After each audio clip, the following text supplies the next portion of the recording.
Welcome to another video about 1942 Axis and Allies, 2nd edition. Today we're going to be talking about Japan's turn. With 30 IPCs, I would suggest on the first turn to definitely buy an industrial complex. I think it should go in the East Indies, because this sea zone can get to Australia and India with one move. So it's really this nice centralized point to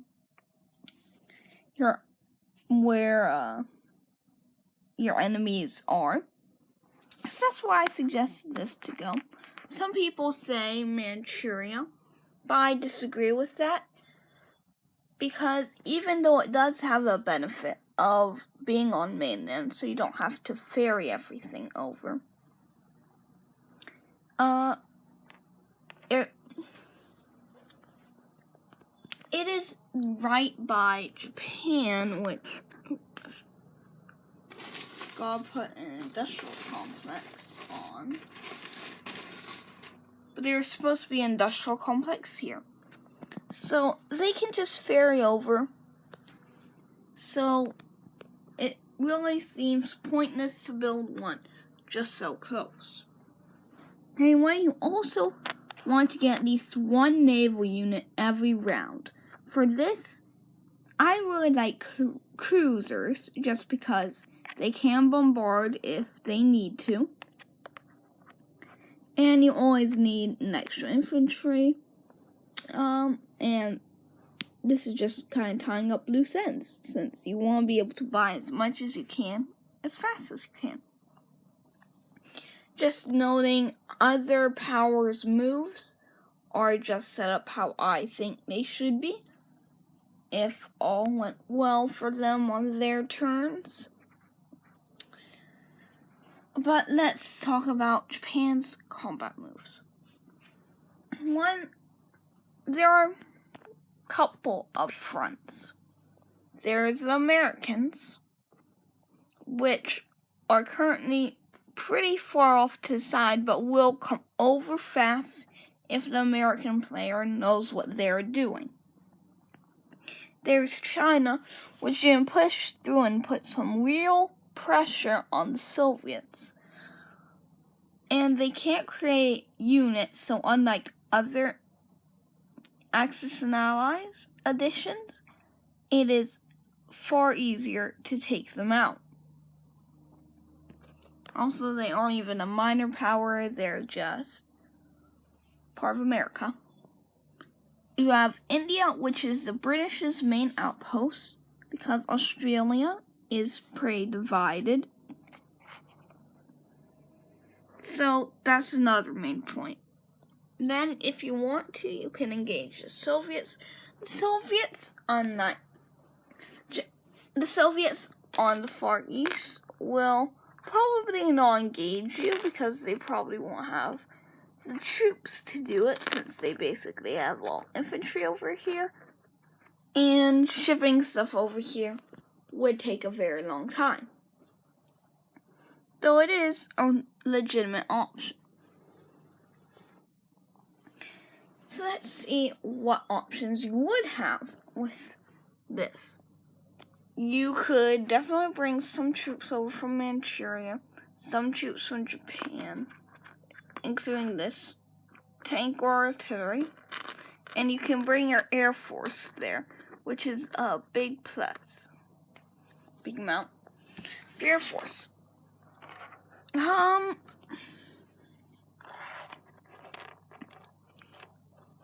After you defeat that big stack, then it's kind of divided. So if you want to attack the Soviet Union, you have to do it first turn. Or maybe you can try and attack from the Soviet Far East. Because destroying this is kind of key. So you can kind of funnel units along the coast undisturbed. Speaking of that, Yunnan is an easy first turn takeout. Just bring you have a transport here, so you just bring some infantry down, bring an air, or if you want, you can even go up to Japan, grab like an artillery, come down, and this can be a battle. Fairly good. Now see, I don't think that the British should keep a navy here. Yet for the purpose of this video, I'm going to assume that they do, since it is not very common for the Japanese to, or the British to move their navy. They might have built some stuff here, or they might have moved the thing from the Med, but whatever, you can just basically storm in with aircraft carrier with 2 fighters and a battleship. And if that doesn't do it, you can also bring in the fighter from French Indochina. Though if the fighter is not tied up, use your best judgment there. You move an infantry and artillery and the fighter to have a decisive victory in Burma. But that can kind of wait, because I don't think the British are in any rush to defend it. Yeah, you really don't want to linger for too long, or that basically gives them a buffer state, which, if you've played the Soviets/Germans before, you don't want. Anyway, you can attack the Hawaiian Island fleet. If you're really worried about America, you can move all these in to attack the Hawaiian fleet. And you can even move this bomber from Japan if it's not engaged with the Soviets, which, I mean, it depends on how you want to play the game. Both strategies can be viable, but 1, 2, 3, 4 here, and then 5, 6 land on Wake Island.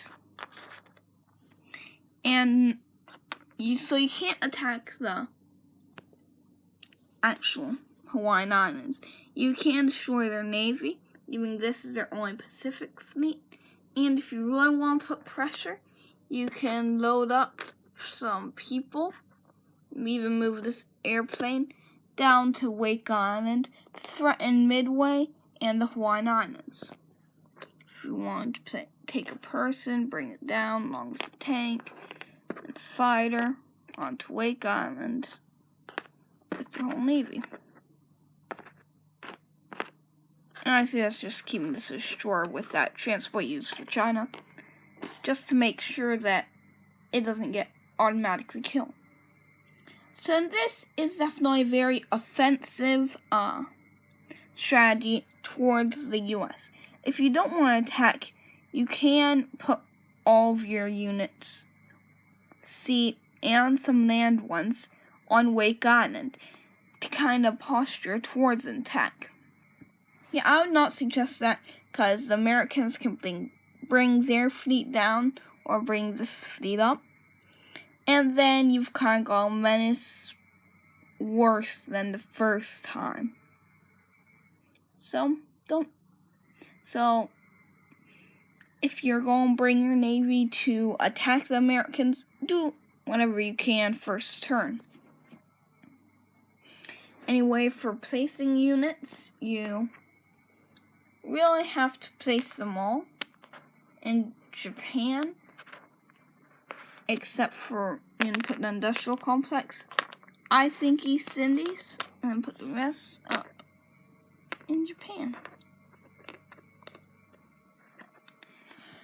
Anyway, thanks for watching, and goodbye.